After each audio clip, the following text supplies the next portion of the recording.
you know you're doing the right thing when you're no longer looking at this as growth either being short-term or long-term. I'd say that the job of the CRO is to make sure that both of them work together, making sure that the long-term strategy is my anchor for the short-term decisions. The board wants predictable quarterly numbers. Building something durable takes patience. Those are always already two competing goals. We want predictable quarterly revenue combined with long-term revenue growth, meaning you can't make short-term decisions or too many of them, because every time you go a little bit left, and next quarter you go another bit left, and all of a sudden you look back where you were 2 years ago, where you are now, and okay, didn't expect that I would end up here, but here we are. I'm not saying you're not going to be able to reach your goal, but you've probably been going left, right a little bit. And then if you're really honest with yourself, you'll probably ask the question, could I have gotten here sooner?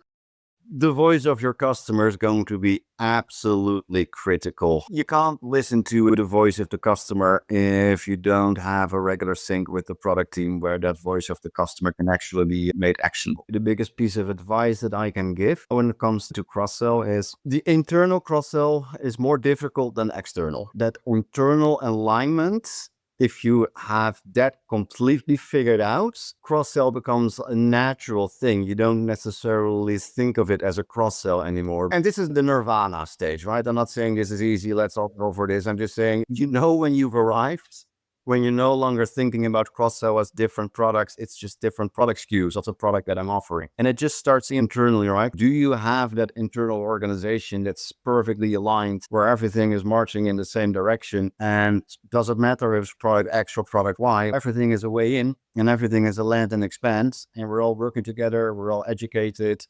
Just find a couple of minutes at the end of the day and then just really look at what you're doing and just ask yourself the tough questions on, am I doing this to reach my quarterly numbers, or are these decisions in line with my long-term goals? Can you sit down and honestly say that the path that you're on 2-3 years from now, you're looking back and say these decisions were all anchored in the long-term goals, or were you always trying to fix the fire of that particular day, which fixes whatever needs fixing on the short term, but it's just going to delay where you need to be?